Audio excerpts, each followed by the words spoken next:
It's Ivy Slater, and you're listening to Her Success Story podcast, a show where gutsy businesswomen share their success journey.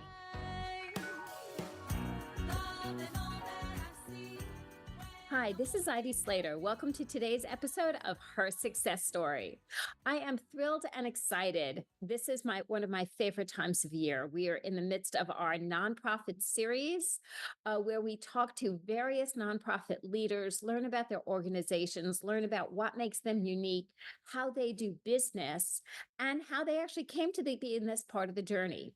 Today's guest is Shub Epstein. She spent 12 years in the private sector, starting her career in accounting at Ernst and Young. She then moved on to Interpublic, where she did mergers and acquisitions, financial analysis, human resources. She has a really strong background. In 2005, she joined Growth Philanthropy Network and then went on to, in 2019, join PenPAC. That's PenPAC, which is a nonprofit that mobilizes Penn alumni to strengthen other nonprofit organizations. How cool is this, guys?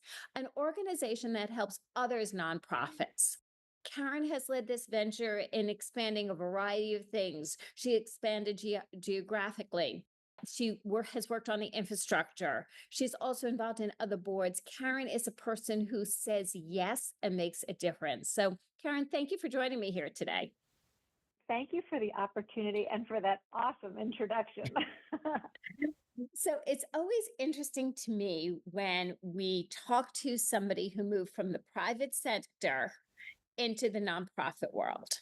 So what was that transition like for you, and what drove you to say yes to it? I know I'm stacking questions up, but this is where I want to start. Okay, great. Happy to. So I kind of took a couple of months off after my second child was born to think about what I wanted to do with the rest of my life. Yeah, what am I going to do when I grow up now that I'm a mother of two? I get that. Right. Then the third one took a couple more years. And I'm really lucky that I was able to start, what people call an encore career, my encore career in my mid-30s. So as I took a couple of months to think about it, it was pretty obvious to me that it was going to lie somewhere at the intersection of entrepreneurship and social impact. And so I found my way first to the Growth Philanthropy Network that ran the Social Impact Exchange. It was really kind of the world of venture philanthropy. And it gave me a really broad perspective of both the nonprofit world and the world of philanthropy as well. Fast forward to spending, a number of years in this area and doing some consulting for nonprofits, a stint as an interim director, I found my way to PenPAC, and it's really the perfect place for me. So I want to ask you, because you are a Penn alumni, you have degrees from Wharton in business and a degree in psychology, also a dual degree person. I like that. When you moved into, did you always stay involved with University of Pennsylvania, or was this something new for you to come back to? So I was always somewhat involved in the Penn alumni community. I would go back to campus when I can. I'm fortunate to have very close friendships with, many of the people who I, met while I was on campus. Nice. It was kind of surprising to me that I'd spent years involved with the Penn community and in the nonprofit world, and I hadn't come across PenPAC for a long time. Wow. So it was while I was in an interim executive role that one of their board members was looking to connect with Penn alumni in nonprofit leadership roles. And he reached out to me, and I said, what an amazing organization. I figured I wanted to kind of reconnect to them when I had more capacity. And it was just fortuitous that the PenPAC founder, who was also an alumni around, a class around mine, she was kind of looking for a partner at that point and to ultimately hand off the day-to-day operations. And it's really perfect for me because I love being involved with nonprofits, and I've always been really inspired by all the great work that Penn alumni are doing in our community too. So this is interesting. So now in PenPAC, So I want to make sure our listeners truly understand what the organization is and what it does. Hmm. Can you share a little bit more? Because there's a great way for our listeners to say, hey, gee, I wonder if my university is doing something like that. I wonder if I can get involved, because this is where it's different and you can do something on a limited basis. So you share a little bit, because I found it Yeah. incredibly intriguing. I want to make clear that it is a separate organization from the university. We are our own nonprofit. And while Penn is clearly a very important part of what we do, again, very, very separate. So we reach out to alumni and we network through people who are already volunteers within our network. And they are inspired to work in teams with, former classmates, and really much more so people they would have never had the opportunity to meet on campus, to work together collaboratively to help solve the challenges of nonprofits helping our communities. There are not that many direct peer organizations from other schools. There are a couple affiliated with business schools, and Okay. yet there's so much help that nonprofits need. If you think this is a great idea, I encourage you, and even reach out to me. I'm happy to find ways to help share the model with other people, figure out how you can bring together some of your classmates. I mean, ultimately, it would be great if we could expand beyond the one university. And right now, we've got our hands full there. So you gather your alumni, right? Or does so let's just some nuts and bolts, because I want to understand things. Does the alumni find you, or do you go and find them, or is it a combination? It's a combination. Right. We share the message both with who we have in our own database. We amplify it on social media. Our volunteers, often gush to their friends and they find it that way. Yeah. We do partner. The university will do some limited outreach on our behalf, which we're very grateful for. So every which way. And in looking at this, what areas do you help nonprofits in? I want to know about that. But then also, I want to know about how did then you group or put your alumni together to Yeah. service Yeah. it? Because I love the model, and that's why I'm asking so many questions in this. So on the nonprofit side, the engagements that run in the spring and fall, which is kind of our primary program model, they're all customized projects. All organizations face some strategic challenges, and nonprofits tend to be particularly strapped for resources in addressing them. Oh, yeah. So yeah, so they come to us There's not with a, I'm actually going to interrupt for us 1 second. There's not a nonprofit out there that's, if you showed up and said, hey, if there was one thing we can help you with, what could it be? And we have a team that can come in and give you a hand based on experience. I don't know any nonprofit that would say no. Right, right. And yet it has to be a priority that they want to work on with us, and that if we provide them with recommendations and deliverables, they're really committed to implementation, some of which takes some real time and bandwidth too. We can only do so much, right? The types of things we do, they're strategic challenges. It could be marketing. It could be kind of program analysis, certain types of development, creating a corporate partnership strategy, social media. It runs the gamut because, again, they're customized. So nonprofits apply. We work with them to really scope what the project could be, to ensure that it's something that our volunteers could deliver over the course of the project. And then once we have those, we go and look for volunteers. The volunteers don't necessarily have to bring specific expertise in the project that we're going to be addressing, but we really do look to build a team of diverse volunteers, right? So the intergenerational aspect of our teams are really huge. Like, do you look to build the teams that had intergenerational? So some people who might have graduated in these years versus this generation of years and this generation of years, bringing a different perspective and expertise and points of view. My goal is that no team should have all members of one generation, one race, one gender. So at least on that So basis, you're we really are looking pretty at it. intentional about it. Yeah, and it's taking the diversity approach and the diversity knowledge approach that is so important. Right, I think so. And what they bring an outside perspective. So even if they don't have, let's say, it's not going to be all 6 people who are deep into marketing, even if it's a marketing project, they bring an outside perspective. They're able to talk to your stakeholders and learn what other people are saying and thinking about you, and reflect with you on what your community thinks. They're able to do research and analysis to really inform your strategy going forward. And I have to ask, is it a struggle to find alumni? I mean, I know it's not a struggle to find applications to want this work in the nonprofits. I could only imagine that culling through process.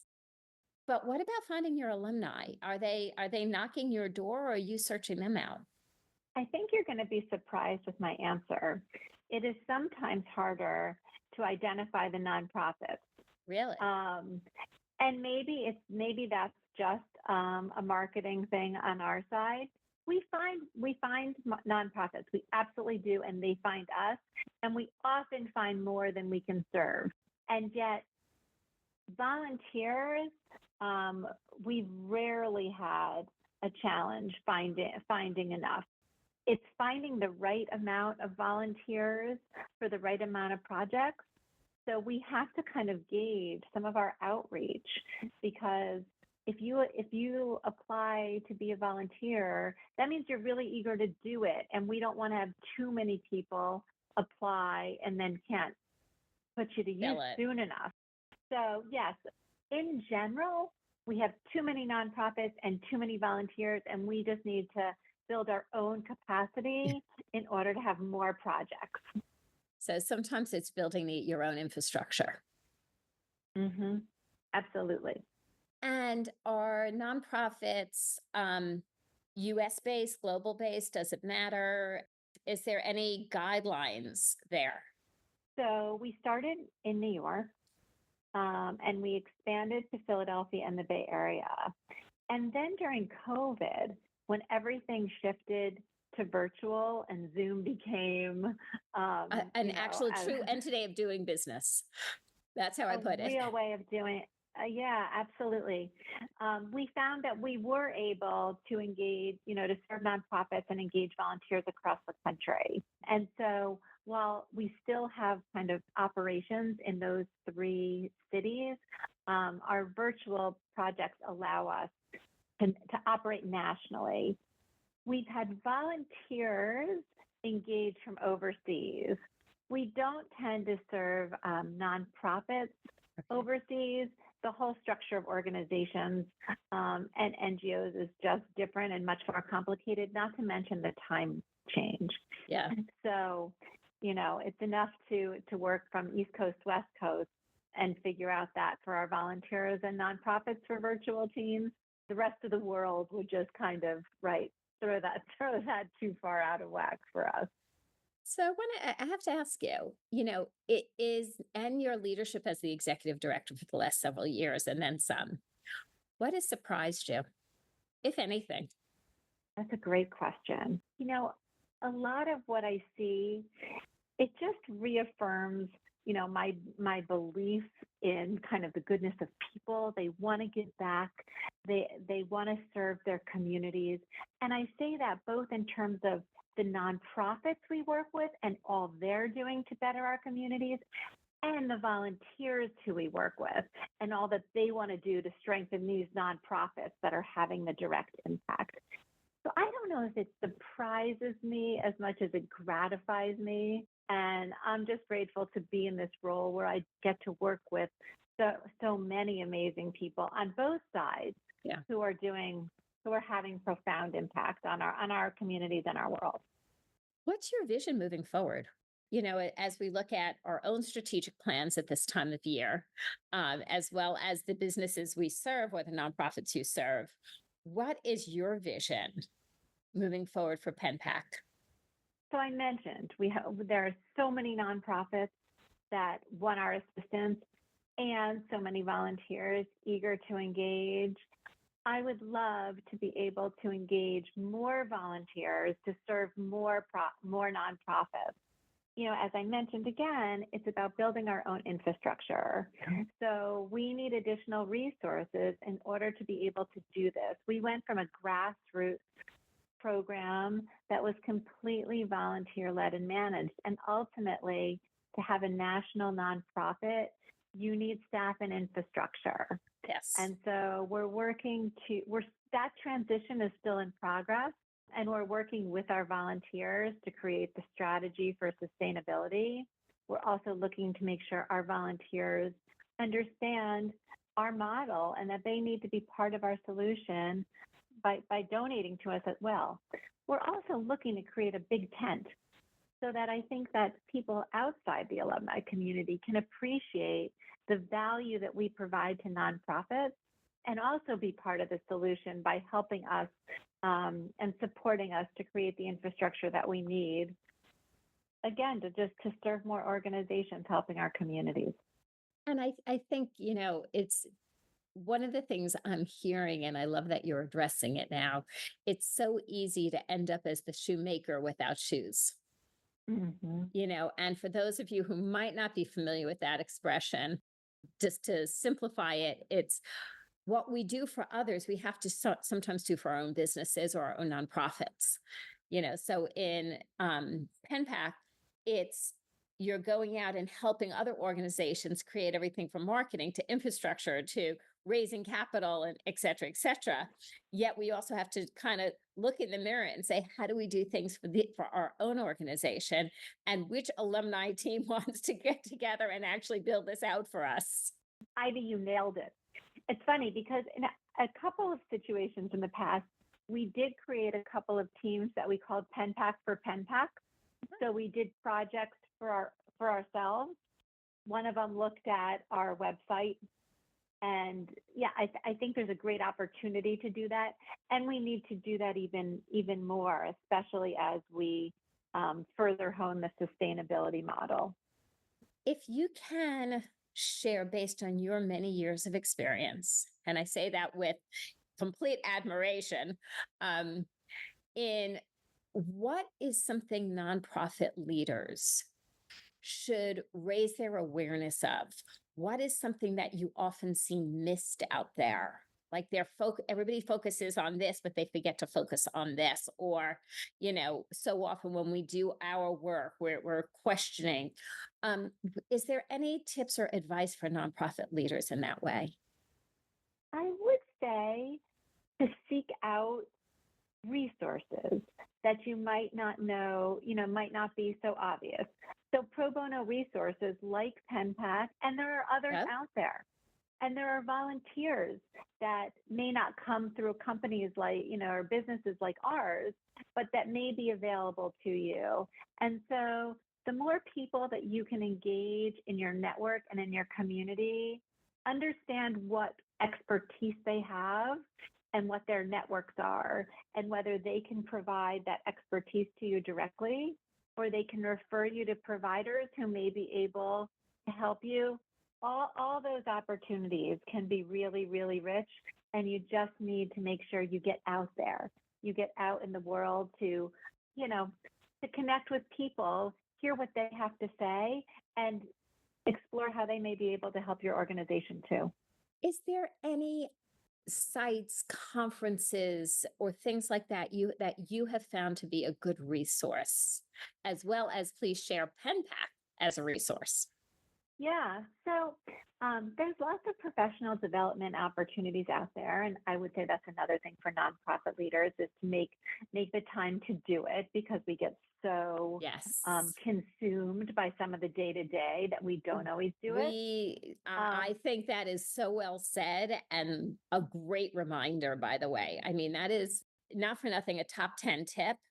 Is we get so bogged down in the day-to-day, in the weeds of running our organization and everything we have to do, we forget the self-development piece and the growth piece for ourselves that impacts our organization. Absolutely. And when I think about some of these opportunities, I'm focused sometimes too narrowly on the agenda and what I could actually learn from, let's say, the speakers. And really the networking opportunities at some of the at a conference or things of that nature can be just as powerful for your organization. So sometimes you need to look beyond the agenda in addition to it, what you're going to be able to gain.